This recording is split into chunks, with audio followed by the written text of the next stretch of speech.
సుదీర్ఘంగా కొనసాగిన కేబినెట్ భేటీ ముగిసింది. కీలక విషయాలపై డిస్కస్ చేసినట్లు తెలుస్తోంది.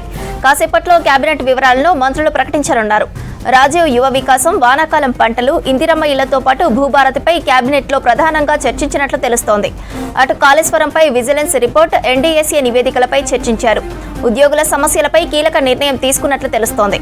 బడకచెర్ల ప్రాజెక్టు అంశంపై చర్చ జరిగినట్లు తెలుస్తోంది. విద్యుత్ కొనుగోలు అగ్రిమెంట్, భూదాను భూముల వ్యవహారంతో పాటు పలు పెండింగ్ ప్రాజెక్టుల గురించి కేబినెట్ భేటీలో చర్చించినట్లు తెలుస్తోంది. సుదీర్ఘంగా కొనసాగిన కేబినెట్ భేటీ ముగిసింది. కీలక విషయాలపై డిస్కస్ చేసినట్లు తెలుస్తోంది. కాసేపట్లో కేబినెట్ వివరాలను మంత్రులు ప్రకటించనున్నారు. రాజీవ్ యువ వికాసం, వానాకాలం పంటలు, ఇందిరమ్మ ఇళ్లతో పాటు భూభారతిపై కేబినెట్లో ప్రధానంగా చర్చించినట్లు తెలుస్తోంది. అటు కాళేశ్వరంపై విజిలెన్స్ రిపోర్ట్, ఎన్డీఎస్ఏ నివేదికలపై చర్చించారు. ఉద్యోగుల సమస్యలపై కీలక నిర్ణయం తీసుకున్నట్లు తెలుస్తోంది. బడకచెర్ల ప్రాజెక్టు అంశంపై చర్చ జరిగినట్లు తెలుస్తోంది. విద్యుత్ కొనుగోలు అగ్రిమెంట్, భూదాను భూముల వ్యవహారంతో పాటు పలు పెండింగ్ ప్రాజెక్టుల గురించి కేబినెట్ భేటీలో చర్చించినట్లు తెలుస్తోంది. సుదీర్ఘంగా కొనసాగిన కేబినెట్ భేటీ ముగిసింది. కీలక విషయాలపై డిస్కస్ చేసినట్లు తెలుస్తోంది. కాసేపట్లో కేబినెట్ వివరాలను మంత్రులు ప్రకటించనున్నారు. రాజీవ్ యువ వికాసం, వానాకాలం పంటలు, ఇందిరమ్మ ఇళ్లతో పాటు భూభారతిపై కేబినెట్లో ప్రధానంగా చర్చించినట్లు తెలుస్తోంది. అటు కాళేశ్వరంపై విజిలెన్స్ రిపోర్ట్, ఎన్డీఎస్ఏ నివేదికలపై చర్చించారు. ఉద్యోగుల సమస్యలపై కీలక నిర్ణయం తీసుకున్నట్లు తెలుస్తోంది. బడకచెర్ల ప్రాజెక్టు అంశంపై చర్చ జరిగినట్లు తెలుస్తోంది. విద్యుత్ కొనుగోలు అగ్రిమెంట్, భూదాను భూముల వ్యవహారంతో పాటు పలు పెండింగ్ ప్రాజెక్టుల గురించి కేబినెట్ భేటీలో చర్చించినట్లు తెలుస్తోంది.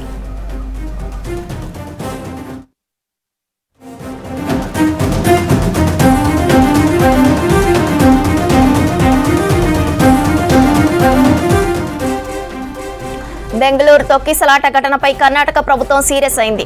ఘటనలో నిర్లక్ష్యంగా వ్యవహరించిన పోలీసు అధికారులపై చర్యలు తీసుకుంది. బెంగళూరు ఏసీపీని సస్పెండ్ చేస్తూ ఉత్తర్వులు జారీ చేసింది. సిపితో పాటు అడిషనల్ సిపి, డీసీపీ, ఏసీపీలపై సస్పెన్షన్ వేటు పడింది. తొక్కిసలాట ఘటనలో ఆర్సీబీ, కర్ణాటక క్రికెట్ అసోసియేషన్ అధికారులను అరెస్టు చేస్తామన్నారు సీఎం సిద్ధరామయ్య. ఇటు ఘటనపై సిఐడి విచారణకు ఆదేశించింది కర్ణాటక సర్కార్. సమగ్ర విచారణ చేసి నెల రోజుల్లో రిపోర్టు ఇవ్వాలని ఆదేశించింది. తొక్కిసలాటపై వన్ మెన్ కమిషన్ ఏర్పాటుకు నిర్ణయం తీసుకుంది. High court retired judge justice Michael D'Cunha అధ్యక్షతన కమిషన్ ఏర్పాటు చేస్తున్నట్లు ప్రకటించింది. నిన్న ఆర్సీబీ విజయోత్సవ ర్యాలీలో తొక్కిసలాట జరిగి 11 మంది చనిపోయారు. 30 మంది హాస్పిటల్లో చికిత్స పొందుతున్నారు. దీనిపై తీవ్ర రాజకీయ దుమారం రేపుతోంది. కర్ణాటక సర్కార్ నిర్లక్ష్యం వల్లే ప్రమాదమని బీజేపీ ఆరోపించింది. దీంతో కీలక చర్యలకు ఆదేశించింది కర్ణాటక సర్కార్.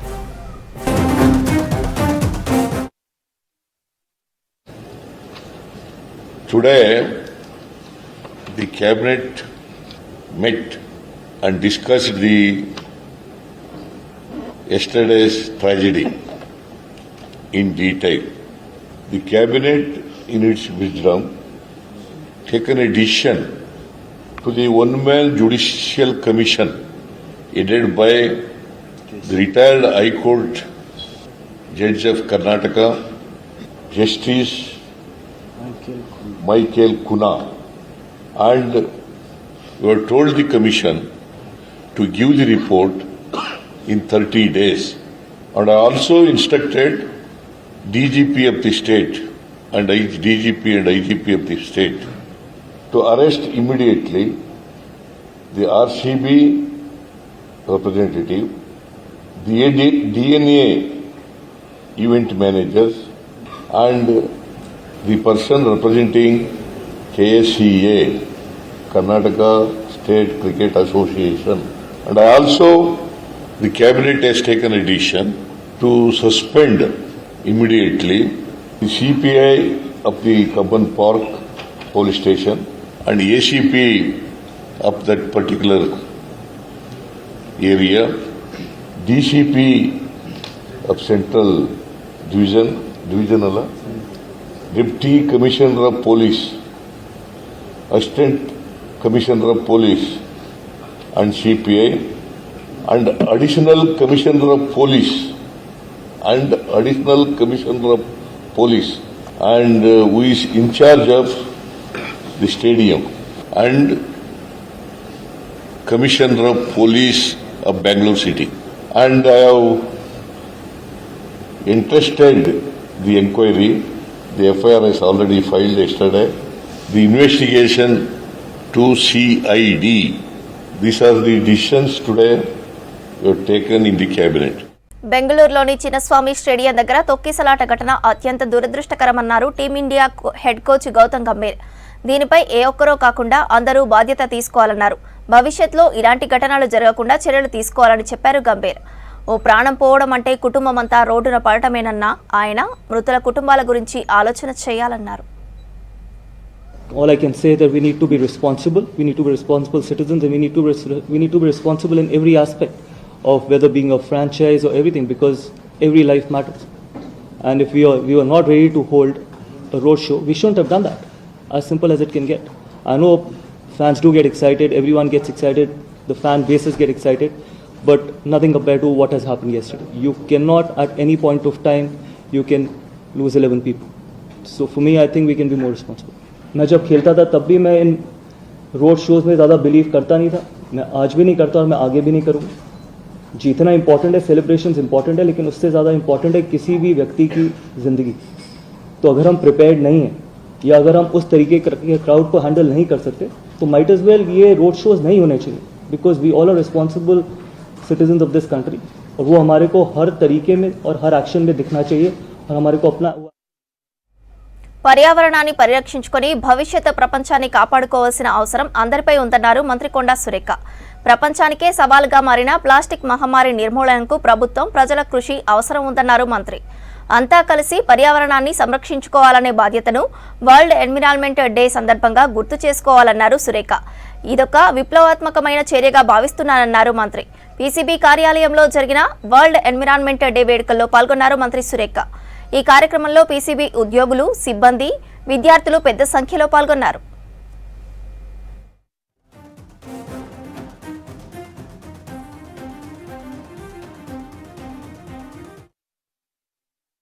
ఈ పర్యావరణ బాగుంటేనే మనం బాగుంటాం, మనం ఆరోగ్యంగా ఉంటాం, ప్రపంచం ఆరోగ్యంగా ఉంటుంది. పశువులు కానీ, పక్షులు కానీ, మన పిల్లలు కానీ అందరూ కూడా ఆరోగ్యంగా ఉండాలి అంటే తప్పకుండా పర్యావరణ పరిరక్షణ చేయవలసిన పూర్తి బాధ్యత ప్రతి ఒక్కరి మీద కూడా ఉంది అని చెప్పి ఈ సందర్భంగా నేను తెలియజేస్తూ ఉన్నాను. నేను మాత్రం నా శాఖ విషయానికి వచ్చే వరకు చాలా వరకు జాగ్రత్తలు తీసుకొని ఎదుటి వాళ్ళకు కూడా అవే చెప్తూ నేను వాళ్ళని ముందుకు నడిపిస్తూ ఉంటాను. మొన్న సరస్వతి పుష్కరాలు మొట్టమొదట మన రాష్ట్రంలో చాలా పెద్ద ఎత్తున ఒక మంచి వాతావరణంలో జరిగాయని చెప్పడానికి నేను గర్వపడతా ఉన్నాను. ఎందుకంటే ఎక్కడైతే సరస్వతి పుట్టిందో అక్కడ కూడా ఇంత మంచిగా జరగలేదు అని చెప్పి అక్కడి నుంచి వచ్చిన వాళ్ళు కూడా ఈరోజు మన సరస్వతి పుష్కరాల మీద కామెంట్ చేశారు. ఎందుకంటే మనం తెలంగాణ తెచ్చుకున్నది మనుషులు బతకడానికి ఏమి కావాలి, నిలబడడానికి భూమి కావాలి, తాగడానికి నీరు కావాలి, ఊపిరి పీల్చుకోవడానికి గాలి కావాలి. ఈ మూడు శుభ్రంగా ఉన్నప్పుడే మనం బాగా ఉంటాం. కలెక్టర్స్ ద్వారా ప్రతి స్కూల్కు కూడా మన పర్యావరణ పరిరక్షణ చేయడానికి ఏమేమో చర్యలు చేపట్టాలి అనేది కూడా వారు పంపిస్తే దాన్ని అక్కడ అమలు చేసే కార్యక్రమం చేస్తే అది కూడా కొంత మనకు మరి యూజ్ అవుతుందని కూడా ఈ సందర్భంగా తెలియజేస్తా ఉన్నాను. మన తెలంగాణను పొల్యూషన్ అంటే ఏదైతే పర్యావరణ పరిరక్షణలో మొదటి భాగంలో నిలబెట్టాలనేటువంటి తపనతోటి అందరం కూడా పనిచేయాలి. ఆ స్థానానికి తెలంగాణను తీసుకురావాలి అంటే అందరి సహకారం, అధికారుల సహకారంతో పాటు మరి బిజినెస్ ఎవరైతే ఇండస్ట్రీస్, కంపెనీస్ వీళ్ళందరితో పాటు పిల్లలు, తల్లులు అందరూ కూడా మరి ప్రజలందరూ కూడా ఈరోజు ఇందులో ముఖ్యంగా గ్రామ పంచాయతీ విఆర్ఓల నుంచి పంచాయతీ అంటే ఇప్పుడైతే వాళ్ళు లేరు, లోకల్ బాడీ ఎలక్టెడ్ పీపుల్, వాళ్ళ ద్వారా అక్కడి నుంచి మనం రాష్ట్ర స్థాయి వరకు కూడా కొన్ని కార్యక్రమాలను, కొన్ని గైడ్ లైన్స్ ప్రిపేర్ చేసి మనం వాళ్లకు సర్క్యులేట్ చేసినట్టయితే 100% కాకపోయినా కూడా మనం కొంతలో కొంత దాన్ని మరి పర్యావరణాన్ని పరిరక్షించుకునే అవకాశం ఉంటుందని కూడా. సిటీ ఆఫ్ టెర్రస్ గార్డెన్ ఆధ్వర్యంలో ప్రపంచ పర్యావరణ దినోత్సవం నిర్వహించారు. కొండాపూర్లోని సిఆర్ ఓల్డేజ్ హోంలో మొక్కలు నాటారు. పండ్ల మొక్కలు, మెడిసినల్ ప్లాంట్స్, కూరగాయల మొక్కలతో పాటు ఇతర ప్లాంట్స్ నాటారు. పర్యావరణాన్ని అందరూ కాపాడాలని పిలుపునిచ్చారు city of terrace gardening co founder Saroja. ప్రతి ఒక్కరూ తినడానికి కావలసిన కూరగాయల మొక్కలను ఇంటి ఆవరణలో పెంచుకోవాలని సూచించారు సిటీ ఆఫ్ టెర్రస్ గార్డెనింగ్ నిర్వాహకులు. మిద్దె తోటలోనే కాదు, ఎక్కడైనా కూడా మొక్క అన్నది మనం నాటుకోవాలి. ఇవాళ పర్యావరణ దినోత్సవాన్ని జరుపుకోవడానికి కారణం ఏంటంటే మనకందరికీ తెలుసు ఓజోన్ లేయర్ ఏ పరిస్థితిలో ఉందో. మొక్కలు ఆక్సిజన్ ఇచ్చే మొక్కలని మనము నరికివేసి ఎన్నో విషయాల కోసం మనం వీటిని నరికేస్తున్నాము. ఒక మొక్క నరికితే 10 మొక్కలు నాటాలి అన్న ఒక సదుద్దేశాన్ని ముందు తరాలకి చేరవేసే ఉద్దేశంతో సేంద్రియ వ్యవసాయాన్ని మళ్ళీ ఇంత పూర్వం మన వాళ్ళందరూ పండించే విధంగా పాలేకర్ గారు ఏదైతే మళ్ళీ తీసుకొచ్చారో ఆ పద్ధతిని ముందుకు తీసుకెళ్ళాలి. వరల్డ్ ఎన్విరాన్మెంట్ డే అంటే ఓన్లీ ఒక్కరోజే వచ్చి మొక్కలు పెంచుకోవడం అలా కాదు, నిత్యము మనము మొక్కలు పెంచుతూ వాటిని. కేబినెట్ భేటీ ముగిసింది. భట్టి మాట్లాడుతున్నారు, లైవ్ చూద్దాం.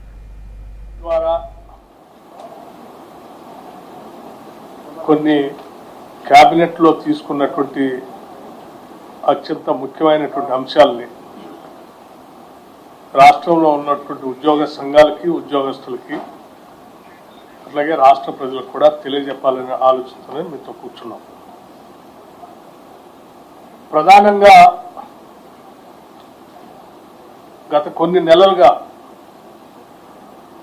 రాష్ట్ర ఉద్యోగ సంఘాలు కానీ, ఉద్యోగస్తులు కానీ ఎదురు చూస్తున్నటువంటి కొన్ని అంశాలపైన మీ అందరికీ తెలిసిందే. గతంలో నవీన్ మిట్టల్ గారి ఆధ్వర్యంలో కొద్దిమంది అధికారులతో, ఉద్యోగస్తులతో మాట్లాడటానికి ఒక కమిటీ వేయటం జరిగింది. వారు కోరిన కోరికల్ని, వాటన్నిటినీ కూడా క్యాబినెట్ దృష్టికి తీసుకురావటం జరిగింది. ఈరోజు క్యాబినెట్లో ఉద్యోగస్తులందరూ కూడా మన కుటుంబ సభ్యులు, రాష్ట్ర ప్రభుత్వం తీసుకునేటువంటి అనేక సంక్షేమ పథకాలను కానీ, అభివృద్ధి కార్యక్రమాలను కానీ ప్రజలకి చేరవేసేటువంటి సిబ్బంది, ఆ సిబ్బంది యొక్క అవసరాల్ని, యోగక్షేమాలను కూడా తప్పనిసరిగా మనమందరం వారి అవసరాలు తీర్చేటట్టుగా తగు నిర్ణయాలు చేయాలని చెప్పి రాష్ట్ర ముఖ్యమంత్రి శ్రీ రేవంత్ రెడ్డి గారి ఆధ్వర్యంలో ఈరోజు క్యాబినెట్ సహచరులంతా కూడా లోతుగా చర్చించి ప్రతి అంశాన్ని, కొన్ని విధానపరమైన నిర్ణయాల్ని ప్రకటించాలని తీసుకున్న నిర్ణయాలను మీ ద్వారా తెలియజేస్తా ఉన్నాను. అందులో ప్రధానంగా డిఏ సంబంధించి ఉద్యోగ సంఘాలు ఎదురు చూస్తూ ఉన్నారు. దీనికి సంబంధించి ఆర్థికంగా ఉన్నటువంటి పడేటువంటి భారాన్ని కూడా లెక్కలు కట్టి ప్రస్తుతానికి 2 డిఏలు ఉద్యోగ సంఘాలకి, ఉద్యోగస్తులకు ఇవ్వాలని, ఒక డిఏ ఇప్పుడు వెంటనే చెల్లించాలని, అట్లాగే ఇంకొక డిఏ ఒక 6 నెలల తర్వాత చేపట్టాలని నిర్ణయం చేయటం జరిగింది. ఒక డిఏ ఇప్పుడు, ఇంకొక డిఏ ఒక 6 నెలల తర్వాత. ఇది అత్యంత ప్రధానమైనటువంటి అంశం ఉద్యోగస్తులకు సంబంధించినంతవరకు. అట్లాగే ఆర్థికంగా రాష్ట్ర ప్రభుత్వం పైన, ఖజానా పైన పడేటువంటి భారాలు సంబంధించినటువంటి అంశాలు, ప్రధానమైనటువంటి అంశాలు కూడా వారికి ఉపయోగకరంగా ఉండేటట్టుగా కొన్ని నిర్ణయాలు చేయటం జరిగింది. దాంట్లో హెల్త్ కార్డ్స్ సంబంధించి ఒక ప్రధానమైనటువంటి అంశం. హెల్త్ కార్డు సంబంధించి వారు ప్రత్యేకంగా ఉద్యోగస్తులతో కానీ, నాతో కానీ మాట్లాడినప్పుడు ప్రతి ఉద్యోగి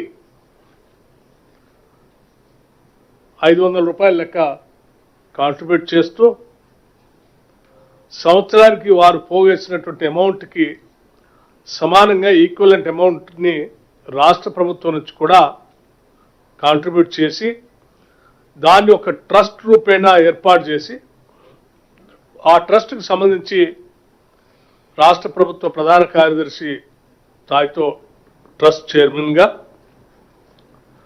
అధికారులకు సంబంధించి కొద్దిమంది, ఉద్యోగాలకు సంబంధించినటువంటి వాళ్ళతో కూడా కొద్దిమందిని కలిపి ఒక ట్రస్ట్ని ఏర్పాటు చేసి ఎటువంటి ఆరోగ్యపరమైనటువంటి అంశాలు తలెత్తినా వాళ్ళకి ఈ ట్రస్ట్ ద్వారా వెసులుబాటు కల్పించేటువంటి నిర్ణయాన్ని చేయటం జరిగింది. ఉద్యోగస్తులు కోరికని సంపూర్ణంగా అంగీకరించి దీన్ని కేబినెట్ ఆమోదించింది. అలాగే ప్రధానంగా వారసత్వంగా అంటే గత ప్రభుత్వం పెట్టిపోయినటువంటి పెండింగ్ బిల్లులు సంబంధించి కూడా ఉద్యోగస్తులకు సంబంధించినటువంటి పెండింగ్ బిల్స్, ఆ బిల్స్ కూడా ప్రయారిటైజ్ చేసుకొని ప్రతి నెల కనీసం 700 కోట్లు తగ్గకుండా ఆ పెండింగ్ బిల్లులు సంబంధించిన ఉద్యోగస్తులకు సంబంధించిన బిల్లులు బకాయిలు కూడా నెలల వారీగా క్లియర్ చేస్తూ ప్రయారిటైజ్ చేయాలని కూడా నిర్ణయం చేయడం జరిగింది. అలాగే ఇంకా కొన్ని అంశాలు కూడా, ఉదాహరణకి 12.5% సంబంధించి ఉద్యోగస్తులు కోటా సెక్రటేరియట్లో ఉండాలని వారు కోరారు మిగతా ఉద్యోగస్తులకు సంబంధించి. దాన్ని కూడా కేబినెట్ ఆమోదించింది. అట్లాగే మెడికల్ ఇన్వాలిడేషన్ కమిటీ కూడా కావాలని అడిగారు డిస్ట్రిక్ట్ లెవెల్లో, దాన్ని కూడా ఆమోదించడం జరిగింది. అట్లాగే ఈ ఉద్యోగస్తులు రిటైర్ అయినటువంటి వాళ్ళు మళ్ళీ తిరిగి రిక్రూట్మెంట్ చేయకుండా ఓ నిర్ణయం తీసుకోమని చెప్పింది ప్రభుత్వం. దానికి కూడా సానుకూలంగా స్పందించింది. అట్లాగే గ్రామ పంచాయత్స్లో పనిచేస్తున్నటువంటి సెక్రటరీస్ సంబంధించిన క్యాడర్ ర్యాంకు సంబంధించి ఒక గ్రేడింగ్ ఒక నిర్ణయం తీసుకోవాలంటే గ్రామ పంచాయతీల గ్రేడింగ్ ప్రకారం వారికి ఆ గ్రేడింగ్ ఇచ్చేటువంటి కార్యక్రమం కూడా చేస్తామని చెప్పాం. అట్లాగే డిపిసి సంబంధించి కూడా వాళ్ళు ప్రధానంగా వాళ్ళ డిమాండ్ ఉంది. వాళ్ళు డిపిసి రెగ్యులర్గా జరపాలి, ప్రమోషన్స్ వచ్చేటట్టుగా చూడాలని. ఎస్, దానికి కూడా రాష్ట్ర ప్రభుత్వం చాలా సానుకూలంగా స్పందించి అగ్రీ అయింది. అట్లాగే ఆఫీసర్స్ ఎలక్షన్స్ అప్పుడు ఎలక్షన్స్ ట్రాన్స్ఫర్స్ అని కొన్ని చేశారు. ఆ ఎలక్షన్స్ టైంలో చేసిన ట్రాన్స్ఫర్స్ని మళ్ళీ తిరిగి బ్యాక్ తీసుకురావాలని ఒక కోరారు, డిమాండ్ పెట్టారు. దానికి కూడా రాష్ట్ర ప్రభుత్వం అంగీకరించింది. అట్లాగే కంపాషనేట్ అపాయింట్మెంట్స్ జిల్లా పరిషత్ సంబంధించి పెండింగ్ ఉన్నటువంటి వాటిని కూడా క్లియర్ చేయాలని అడిగారు. కేబినెట్ దానికి కూడా ఒప్పుకుంది. ఒక డైరెక్టరేట్, నర్సింగ్ డైరెక్టరేట్ కూడా కావాలని అడిగారు. దానికి కూడా ప్రభుత్వం అంగీకరించింది. ఇలా అనేక రకాలైనటువంటి అంశాలు, ఉదాహరణకి అంగన్వాడీ వర్కర్స్ సంబంధించి, టీచర్స్ సంబంధించి రిటైర్మెంట్ బెనిఫిట్స్ని ఒక 2 లక్షల దాకా పెంచవచ్చని చెప్పారు. దానికి కూడా ప్రభుత్వం సానుకూలంగా స్పందించి ముందుకు పోతా ఉంది. లేకపోతే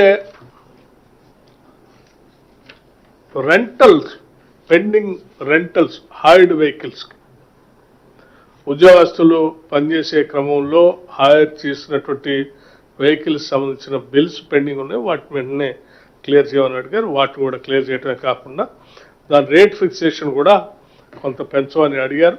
దాన్ని కూడా సానుకూలంగా స్పందించి ఆ రేట్ను కూడా ఫిక్స్ చేస్తూ ఉన్నారు. ఇట్లా అనేక అంశాలు రాష్ట్ర ప్రభుత్వానికి సంబంధించి 317 జియోకి సంబంధించి కూడా ఎగ్జామిన్ చేస్తూ ఉన్నారు. ఇంకా చాలా అంశాలు ఉన్నాయి ఇట్లా ఎగ్జామిన్ చేస్తామని.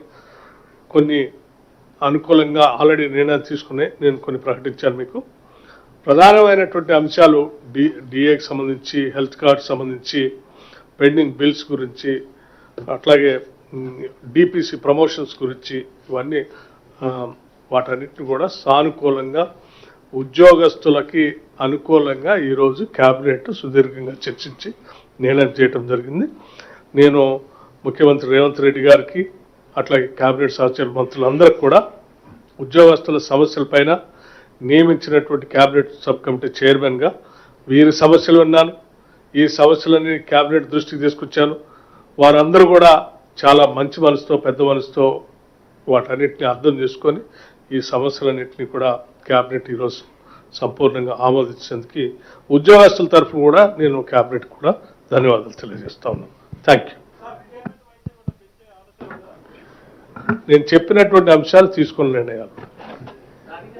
వేదిక మీద ఉన్న గౌరవ పెద్దల ఉప ముఖ్యమంత్రి గారు, సహచర మంత్రివర్యులు పొన్నం ప్రభాకర్ గారు, రెవెన్యూ ప్రిన్సిపల్ సెక్రటరీ గారు, ఫైనాన్స్ ప్రిన్సిపల్ సెక్రటరీ గారు, ప్రింట్ అండ్ ఎలక్ట్రానిక్ మీడియా మిత్రులందరికీ మనస్ఫూర్తిగా హృదయపూర్వక నమస్కారం.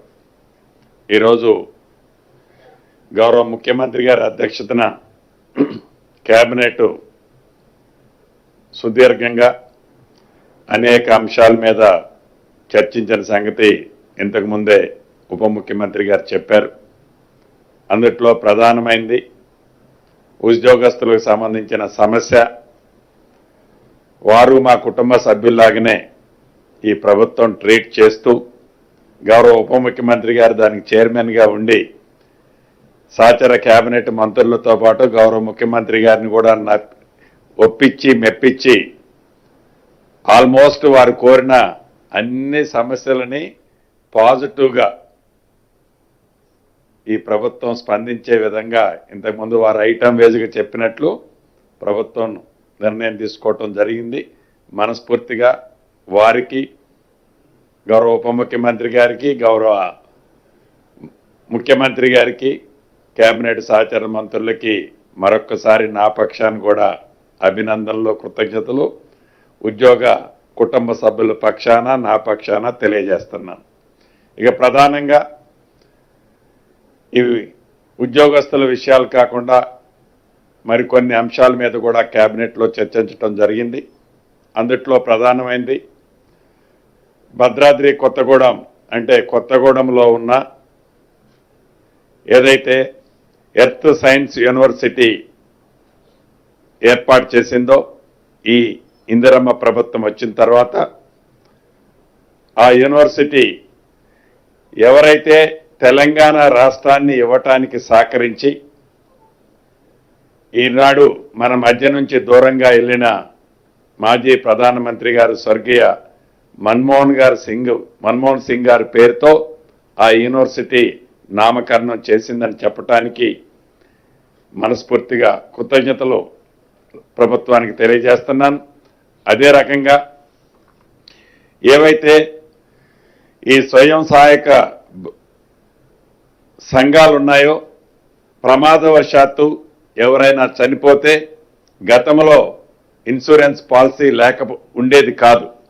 మన ప్రభుత్వం వచ్చిన తర్వాత ప్రమాదవశాత్తు ఎవరైనా చనిపోతే వారికి 10 లక్షల రూపాయలు ఇన్సూరెన్స్ ఇచ్చే కార్యక్రమాన్ని చేపట్టి కార్యక్రమం ఉండేది. అయితే ఆ ఇన్సూరెన్స్ ప్రీమియం ఇతరత్ర ఓవర్ బర్డెన్ అవుతుందని ఇన్సూరెన్స్ కాకుండా ప్రభుత్వమే ఆ సంఘాల నుంచి ప్రభుత్వ పక్షాన 10 లక్షల రూపాయలు ఇచ్చే కార్యక్రమం చేపట్టాలని కేబినెట్లో నిర్ణయం తీసుకోవడం జరిగింది. గత సంవత్సరం 385 మంది చనిపోయారు. వారికి 38.5 కోట్ల రూపాయలు ఈ కేబినెట్లో ఆమోదించి ఇదే ట్రెడిషన్ని భవిష్యత్తులో కూడా కంటిన్యూ చేయాలని కేబినెట్ ఆమోదించడం జరిగింది. అదే రకంగా రాష్ట్రంలో R&B రోడ్లు, పంచాయతీరాజ్ రోడ్లు చాలా దుర్భిక్ష పరిస్థితిలో ఉన్నాయి. ఆనాడు 10 సంవత్సరాల్లో ఏవైతే నచ్చిన రోడ్లనే వేసుకుంటా వారికి కన్వీనియంట్గా, వారి ఫామ్ హౌజులకి కన్వీనియంట్గా ఉండే రోడ్లనే ఆనాడు వేసుకోవటం జరిగింది. అలా కాకుండా ప్రతి గ్రామానికి ఒక బీటీ రోడ్డు ఉండాలని, ప్రతి గ్రామం నుంచి మండల హెడ్ క్వార్టర్కి బీటీ రోడ్డు ఏర్పాటు చేస్తూ ప్రతి మండలం నుంచి జిల్లా హెడ్ క్వార్టర్కి డబల్ రోడ్డు, ప్రతి మండలం జిల్లా నుంచి స్టేట్ హెడ్ క్వార్టర్కి 4 లైన్ రోడ్లు ఎక్కడైనా మిస్ అయి ఉన్నా లింకులు మిస్ అయి ఉన్నా వాటన్నిటినీ ఏర్పాటు చేయాలని సుమారు R&Bలో 5,190 కిలోమీటర్లు, పంచాయతీరాజులో 7,947 కిలోమీటర్లు మొదటి విడత వీటిని యుద్ధ ప్రాతిపదిక మీద హ్యామ్ మోడ్లో చేపట్టాలని కూడా కేబినెట్ నిర్ణయించటం జరిగింది. ఇవి 2.5 సంవత్సరంలో ఎగ్జిక్యూషన్ చేసి మెయింటెనెన్స్ 15 సంవత్సరాలు సేమ్ ఏజెన్సీతోనే మెయింటెనెన్స్ చేపియాలని ఈ ప్రభుత్వం చిత్తశుద్ధితో ప్రజల మీద భారం పడకుండా ఉండే విధంగా ఈ హ్యామ్ మోడ్లో యుద్ధ ప్రాతిపదిక మీద ఈ వర్కులు చేయాలని కేబినెట్ తీర్మానించడం జరిగింది. అదే రకంగా రోజు రోజుకి హైదరాబాద్ మెట్రోపాలిటన్ సిటీ ఈ విపరీతంగా ఇంటర్నేషనల్గా నేషనల్గా వచ్చే ఈ క్రౌడు ఇతరత్ర గ్రీన్ సిటీగా ఉంచాలి అని మరింత మెట్రోని ఎక్స్టెన్షన్ చేయాలని ఈరోజు కేబినెట్లో తీర్మానించడం జరిగింది. దీంట్లో భాగంగా కారిడార్ 1 శంషాబాద్ ఎయిర్పోర్ట్ నుండి ఫ్యూచర్ సిటీ వరకు 39.6 kilometres, corridor 2 Jubilee bus station నుండి మేడ్చల్ వరకు 24.5 kilometres, corridor 3 Jubilee bus station నుంచి షామీర్పేట వరకు 22 కిలోమీటర్లు, రమారమి మొత్తము కలిసి సుమారుగా 86 కిలోమీటర్లు 19,579 కోట్లతో 86.1 కిలోమీటర్లు 19,579 కోట్లతో ఈనాడు కేబినెట్ ఆమోదించడం జరిగింది. ఇది కేంద్ర రాష్ట్ర ప్రభుత్వ భాగస్వామ్యంతో ప్రపోజల్ కేంద్ర ప్రభుత్వానికి పంపించాలని కూడా కేబినెట్లో నిర్ణయించడం జరిగింది. ఈ రాష్ట్రానికి సంబంధించిన కేంద్ర మంత్రులు, అది గౌరవ్ కిషన్ రెడ్డి గారు కానివ్వండి, బండి సంజయ్ గారు కానివ్వండి, ఇది ఎక్కువగా ఈటల రాజేంద్ర గారి ప్రాంతంలో కూడా వస్తుంది, వారిని కూడా పాలు పంచుకునే విధంగా తప్పకుండా కేంద్ర ప్రభుత్వాన్ని ఒప్పించే బాధ్యతలు వారు కూడా తీసుకోవాలని కూడా ఈ వేదిక ద్వారా రాష్ట్ర ప్రభుత్వ పక్షాన వారిని కూడా అడగటం జరుగుతుంది. అదే రకంగా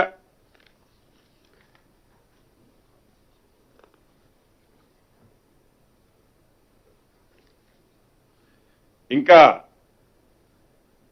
ప్రధానమైన అంశాలు ఇందాక మేజర్ డిబేట్ ఉద్యోగస్తులకు సంబంధించిందే మాట్లాడటం జరిగింది.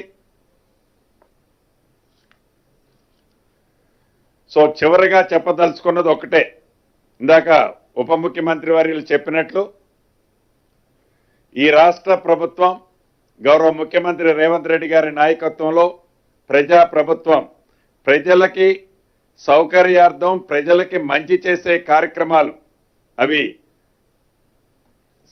ఏది సన్న ఓట్ల కార్యక్రమం ఇతరత్ర వాటికి కావాల్సిన నిధుల గురించి కూడా చర్చించుకొని గ్రీన్ ఛానల్లో వాటన్నిటిని కూడా పేమెంట్ చేసే కార్యక్రమాన్ని చెప్పడం జరిగిందని మీ అందరికీ తెలియజేస్తూ సెలవు తీసుకుంటున్నారు. ఎర్రగడ్డ మానసిక వైద్యశాలలో ఫుడ్ పాయిజన్ ఘటనతో వైద్యారోగ్య శాఖ అధికారులు అలర్ట్ అయ్యారు.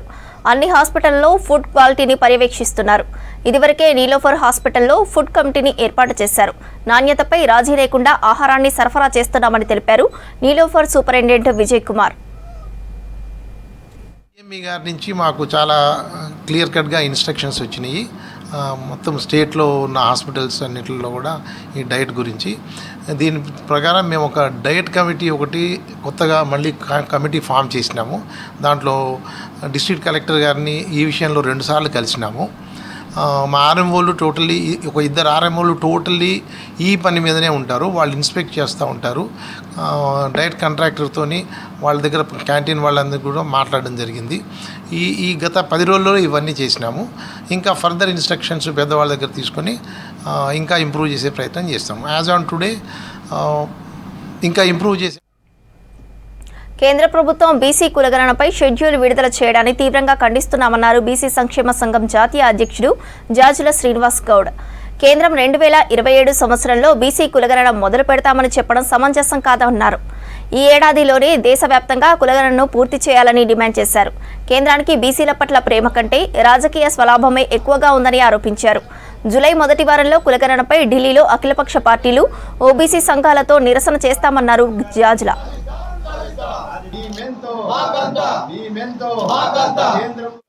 సంయుక్తంగా చేసేటువంటి డిమాండ్ ఏంటంటే కేంద్ర ప్రభుత్వం త్వరలో జరగబోయేటువంటి దేశవ్యాప్తంగా జరగబోయేటువంటి జాతి జనగణనలో కులగణన చేస్తామని చెప్పి ఇటీవల హామీ ఇచ్చింది. ఆ హామీకి సంబంధించి షెడ్యూల్ విడుదల చేసింది. కేంద్ర ప్రభుత్వం విడుదల చేసిన షెడ్యూల్లో ఇలా 2027 సంవత్సరంలో మార్చిలో ఈ దేశవ్యాప్తంగా కులగణన ప్రారంభిస్తామని చెప్పి అందులో షెడ్యూల్లో పేర్కొనడం జరిగింది. దీనిని మేము బీసీ సంఘాలుగా మేము తీవ్రంగా వ్యతిరేకిస్తున్నాం. 2027 సంవత్సరంలో కులగణన ప్రారంభించేది ఉంటే మళ్ళీ 2025లో ఎందుకు ప్రకటించినట్టు? మొన్న మేము కులగణన చేస్తామని క్యాబినెట్ మీటింగ్లో డిసిషన్ చేశారు. మొన్ననేమో 2 ఏళ్ల షెడ్యూల్ ప్రకటించారు. ఇవన్నీ కూడా ఏంటంటే కొంత అనుమానాలకు తావుతీసేటువంటి విషయాలు. సో మీరు నిజంగా చిత్తశుద్ధి ఉంటే, సీరియస్గా ఉంటే కులగణన అనేది ఒక 6 monthsలో కంప్లీట్ చేయడానికి వీలుంటుంది. ఇక్కడ మీరు మన తెలంగాణ రాష్ట్రంలో కూడా చూసినట్టయితే ఇక్కడ రాష్ట్ర ప్రభుత్వం అక్టోబర్ 10వ తారీఖు జీవో ఇచ్చేసి నవంబర్ 7th నుంచి స్టార్ట్ చేసేసి మొత్తం కలిపితే నవంబర్ ఎండింగ్కు కంప్లీట్ చేయడం జరిగింది. తర్వాత మా రిక్వెస్ట్ మీద ఎక్స్టెన్షన్ చేసి మళ్ళీ ఒక 10 రోజులు చేసినారు. సో దేశవ్యాప్తంగా కూడా చేయాలనుకున్నప్పుడు కొన్ని ఇబ్బందులు ఉన్నప్పటికీ కూడా మేడ్చల్ మల్కజ్గిరి జిల్లా తుమ్ముకుంట మున్సిపల్ కార్యాలయంలో ఏసీబీ అధికారులు తనిఖీలు చేశారు. 20,000 లంచం తీసుకుంటూ ఏసీబీకి చిక్కారు బిల్ కలెక్టర్, కంప్యూటర్ ఆపరేటర్. తన ఇల్లు మ్యూటేషన్ చేయడానికి బిల్ కలెక్టర్, కంప్యూటర్ ఆపరేటర్ డబ్బులు డిమాండ్ చేయడంతో ఏసీబీని ఆశ్రయించాడు బాధితుడు. దీంతో బిల్ కలెక్టర్, ఆపరేటర్ డబ్బులు తీసుకుంటుండగా రెడ్ హ్యాండెడ్గా పట్టుకున్నారు ఏసీబీ అధికారులు. కేసు నమోదు చేసి కోర్టులో హాజరుపరిచారు అధికారులు. అంటే ఈ తుమ్ముకుంట మున్సిపాలిటీ లిమిట్స్లోనే ఉంటారు. అదే లిమిట్స్లో ఒక 2 houses కొన్నాడు. కొన్న తర్వాత 2 ఇండ్లకి మ్యూటేషన్ చేసుకుందామని చెప్పేసి అప్లికేషన్ కూడా పెట్టుకున్నాడు. దానికి తగ్గట్టు ఫీజు కూడా కట్టేసినాడు. ఆల్రెడీ కట్టేసిన తర్వాత అది ప్రాసెస్ చేయడానికి దాదాపు ఒక 1.5 year నుంచి తిరుగుతూ ఉన్నాడు. ఈ మధ్యలో ఒకసారి వార్డ్ ఆఫీస్ వెళ్ళినప్పుడు అక్కడ రామరెడ్డి గారు అని చెప్పేసి బిల్ కలెక్టర్ ప్లస్ శ్రావణ్ అని చెప్పేసి కంప్యూటర్ ఆపరేటర్, ఆయన బిల్ కలెక్టర్గా కూడా అప్పుడప్పుడు విధులు నిర్వహిస్తున్నారు. ఈ ఇద్దరుని కలవడం జరిగింది. వాళ్ళ తర్వాత ఒకసారి వీళ్ళ ఇంటికి వచ్చేసి కూడా మీరు ఇట్లా ఈ ట్యాక్సెస్ కోసం వచ్చిన మీటికి మీద ఒక పెండింగ్ వర్క్ ఉంది, 2 మ్యూటేషన్ వర్క్స్ ఉన్నాయి, ఆ మ్యూటేషన్ వర్క్స్ కంప్లీట్ కావాలంటే ఒక 20,000 రూపాయలు ఇవ్వాల్సిన అవసరం ఉంటుంది లంచం. తెలంగాణలో సంచలనం సృష్టించిన ఫోన్ ట్యాపింగ్ కేసులో కీలక పరిణామం చోటు చేసుకుంది. ఈ కేసులో ప్రధాన నిందితుడిగా ఉన్న ఎస్ఐబీ చీఫ్, మాజీ చీఫ్ ప్రభాకర్ రావు సుప్రీంకోర్టు ఆదేశాలతో విచారణకు హాజరు కావాల్సి ఉండగా సస్పెన్స్ కొనసాగుతోంది. ఈ రోజు వచ్చేందుకు అన్ని ఏర్పాట్లు పూర్తయినట్లు ప్రచారం జరిగింది. కానీ ఇండియాకు వచ్చేందుకు వీసా అందిందా లేదా అనే విషయంపై స్పష్టత లేదు. ఫోన్ ట్యాపింగ్ కేసు విచారణకు హాజరవలసిన ప్రభాకర్ రావు ఇండియాకు రాకపోవడంతో పలు అనుమానాలకు దారితీస్తోంది.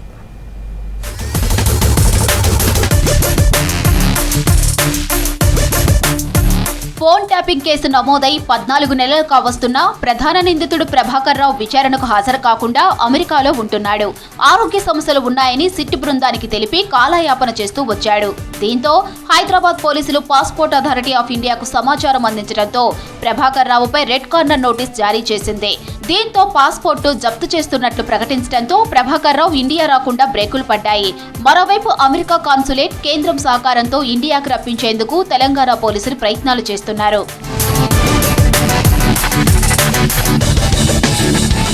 ఫోన్ ట్యాపింగ్ కేసులో ఇప్పటికే జూబ్లీహిల్స్, బంజారాహిల్స్ పోలీసులు విచారణ చేస్తున్నారు. ఈ కేసులో పోలీసు అధికారులను విచారించి అరెస్టు చేయగా జైలుకు వెళ్లి బెయిల్పై తిరిగొచ్చారు. శ్రవణ్ రావు కీలక సూత్రధారిగా భావించిన పోలీసులు ఇప్పటికే 4 సార్లు విచారణ జరిపారు. ఈ కేసులో ప్రధాన నిందితుడు ప్రభాకర్ రావు అమెరికాలో ఉండి సుప్రీంకోర్టును ఆశ్రయించగా అరెస్టు చేయకుండా విచారణ జరిపేందుకు అవకాశం కల్పించింది. దీంతో ఇండియాకు ప్రభాకర్ రావు వచ్చేందుకు 1 టైం ట్రావెలింగ్ పాస్పోర్టును జారీ చేసేందుకు సిట్ను ఆదేశించింది సుప్రీంకోర్టు. ప్రభాకర్ రావును హైదరాబాద్ కి రప్పించేందుకు అనేక ప్రయత్నాలు చేసిన సిట్ బృందం సుప్రీంకోర్టు ఆదేశాలతో ఇండియన్ ఎంబసీ ద్వారా అమెరికా ఎంబసీకి 1 టైం ట్రావెల్ వీసాకు ఆదేశాలు జారీ చేసింది. ట్రావెల్ వీసా అందుకున్న తర్వాత 3 రోజుల్లో సిట్ ఎదుట హాజరవుతానని సుప్రీంకోర్టుకు లేఖ ద్వారా తెలిపారు ప్రభాకర్ రావు. అయితే Prabhakar Rao 1 time travel visa తీసుకున్నాడా లేదా అనే అంశంపై స్పష్టత రావాల్సి ఉంది. ఫోన్ ట్యాపింగ్ కేసులో ప్రభాకర్ రావును విచారిస్తే అసలు నిజాలు బయటపడతాయని పోలీసులు భావిస్తున్నారు. ఇప్పుడు ప్రభాకర్ రావు వేరే దేశానికి వెళ్లాలని అనుకున్నా వెళ్లలేని పరిస్థితి ఉంది. అమెరికాలో ఉన్న ప్రభాకర్ ఇండియాకు వచ్చి విచారణలో ఇచ్చే వాంగ్మూలం ఆధారంగా ఫోన్ ట్యాపింగ్ కేసులో పురోగతి వచ్చే అవకాశం ఉంది. ఫోన్ ట్యాపింగ్ కేసులో ఇప్పటివరకు సేకరించిన ఆధారాల మేరకు ట్యాపింగ్ చేయడంతో గత ప్రభుత్వం పాత్ర ఎంతవరకు ఉందో తెలుస్తుందంటున్నారు అధికారులు. హైదరాబాద్ నగరంలో డ్రగ్స్ సరఫరా చాప కింది నీరులా పారుతోంది. అధికారుల కళ్లు గప్పి ఇతర రాష్ట్రాల నుంచి వివిధ మార్గాల ద్వారా డ్రగ్స్ను నగరానికి చేరవేస్తున్నాయి ఈ ముఠాలు. డ్రగ్స్ సప్లై చేసే గ్యాంగ్స్పై నిఘా పెట్టారు నార్కోటిక్ టీమ్స్, ఎస్ఓటీ అధికారులు. రోజు సిటీలో డ్రగ్స్ సప్లై చేసే ముఠాలను అరెస్టు చేస్తున్నారు. డ్రగ్ ఫ్రీ తెలంగాణ చేయడమే లక్ష్యంగా పనిచేస్తున్నామంటున్నాయి నార్కోటిక్ టీమ్స్. హైదరాబాద్ మత్తు నగరంగా మారుతున్న క్రమంలో రాష్ట్రంలో కాంగ్రెస్ అధికారంలోకి వచ్చిన తరువాత మాదక ద్రవ్యాలపైన స్పెషల్ ఫోకస్ పెట్టింది. యాంటీ నార్కోటిక్స్ బ్యూరోను బలోపేతం చేసింది రేవంత్ సర్కార్. డ్రగ్స్ సప్లై, మూలాల వేటలో యాక్టివ్గా పనిచేస్తోంది నార్కోటిక్స్ బ్యూరో. నగరంలోని పబ్బులు, శివారు ప్రాంతాల్లోని విద్యా సంస్థలు, ఫామ్ హౌస్ల వద్ద నిఘా పెంచి అక్కడ జరిగే యాక్టివిటీస్ పైన ఆరా తీస్తోంది. ఇక ఇటీవల కాలంలో పక్కా సమాచారంతో డ్రగ్స్ సప్లై చేస్తున్న గ్యాంగ్స్ ను అరెస్టు చేశారు అధికారులు.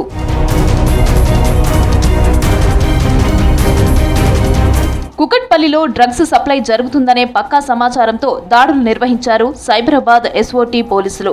జూన్ 2వ తేదీన పోలీసులు బిజీ ఉంటారనే ప్లాన్తో డ్రగ్స్ సరఫరా చేయడానికి ప్రయత్నించారు. ఏపీ బాపట్లకు చెందిన 5గురిని అరెస్టు చేశారు. ఈ కేసులో తిరుపతికి చెందిన కానిస్టేబుల్ గుణశేఖర్ను కూడా అరెస్టు చేశారు పోలీసులు. నిందితుల నుంచి 820 గ్రాముల ఎపిడ్రిన్తో కూడిన cocaine, digital weight machine, mobile ఫోన్లను స్వాధీనం చేసుకున్నారు ఎస్ఓటీ పోలీసులు. డ్రగ్స్ సంబంధించినటువంటి ఒక గ్యాంగ్ని పట్టుకొని వాళ్ళని వెరిఫై చేయగా ఇందులో వాళ్ళ దగ్గర నుంచి 820 గ్రామ్స్ కొకైన్ మరియు ఎపిడ్రిన్ మిక్స్డ్ డ్రగ్ పట్టుకోవడం జరిగింది. దాంతోపాటుగా ఒక వెయింగ్ మిషను కూడా సీజ్ చేయడం జరిగింది. తిరుపతిలో ఒక ఏఆర్ కానిస్టేబుల్గా పనిచేస్తున్నటువంటి గుణశేఖర్ అనే వ్యక్తి గత కొంతకాలంగా ఈ డ్రగ్స్ సంబంధించినటువంటి మెటీరియల్ సప్లై చేసేటువంటి క్రమంలో ఇందులో A2గా ఉన్నటువంటి ఉన్నం సురేంద్రకి ఇవ్వటం జరుగుతుంది. ఈ ఉన్నం సురేంద్ర ఈ ఎపిసోడ్కి ముందు బెంగళూరులో పోయి ఒక 500 గ్రాముల సేమ్ ఇదే మిక్స్డ్ డ్రగ్ని అక్కడ అమ్మడం జరిగింది. దాని తర్వాత సెకండ్ ట్రాన్సాక్షన్లో ఇక్కడ మన హైదరాబాద్కి తీసుకురావడానికి వీళ్ళు ఒక గ్యాంగ్ ఏర్పడి మొత్తం వీళ్ళు 6గురు. గుణశేఖర్ ఏఆర్ కానిస్టేబుల్ అబ్స్కాండింగ్ ఉన్నాడు. ఇప్పుడు మిగతా 4 మన కస్టడీలో ఉన్నది 5గురు. నగరంలో నైజీరియన్ డ్రగ్ పెడ్లర్ను అరెస్టు చేశారు నార్కోటిక్స్ బ్యూరో అధికారులు. అతని నుంచి 1,25,00,000 రూపాయల విలువ చేసే కొకైన్ను స్వాధీనం చేసుకున్నారు పోలీసులు. గోవా నుంచి హైదరాబాద్కు డ్రగ్స్ తీసుకువచ్చి కస్టమర్లకు విక్రయిస్తున్నారని గుర్తించారు పోలీసులు. పెడ్లర్ మ్యాక్వెల్ నుంచి సైకోట్రోపిక్ డ్రగ్ స్వాధీనం చేసుకున్నారు.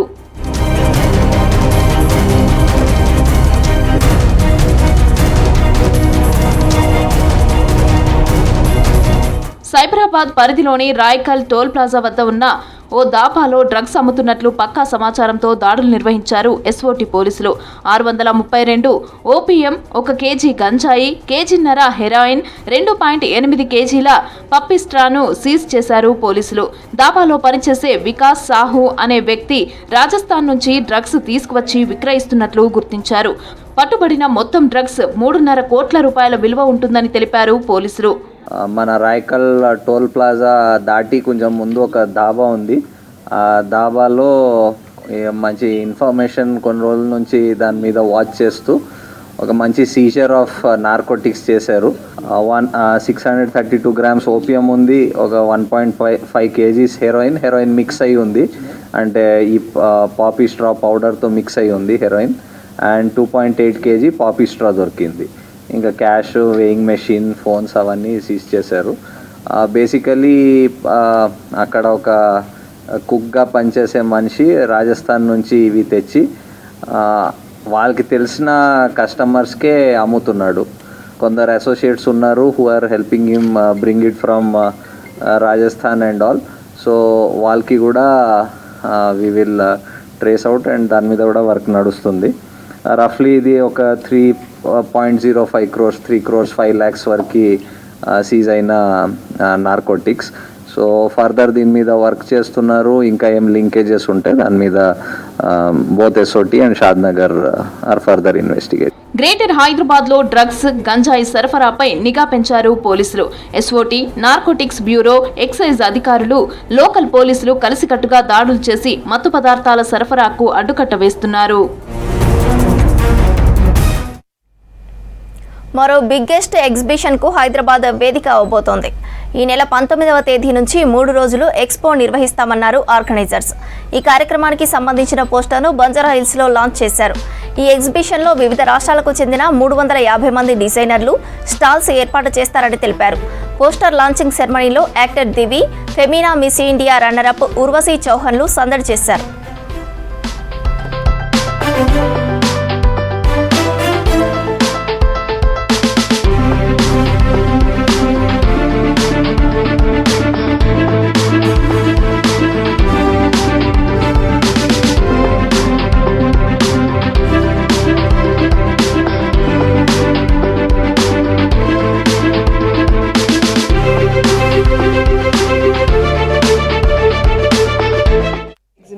Which is happening on 19, 20, 21st June at HICC Novotel.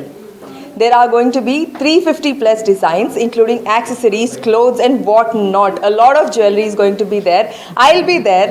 I wish you also come see the exhibition. There's a lot to explore, there's a lot to shop. Do come. High life exhibition మళ్ళీ హైదరాబాద్లో అవుతుంది. అది కూడా 19, 20, 21 this month which is June at HICC now hotel. వాళ్ళ దగ్గర చాలా different collections ఉంటాయి. ఇప్పుడు నేను వేసుకుంది కూడా it's one of the brand from high life exhibition. They have almost 350 designers under one roof where you will get everything you want. You name it, you will get it. Be it sarees, accessories, chappal, kids wear, anything, you will get it there. మనకి ఎక్కడ వేరే దేశంకి వెళ్ళడానికి అవసరం లేదు. So you can just shop anything you want. They are designers from Delhi, Bangalore, of course Hyderabad and so many cities. So do not miss this opportunity and do come and visit High Life exhibition on 19, 20 and 21.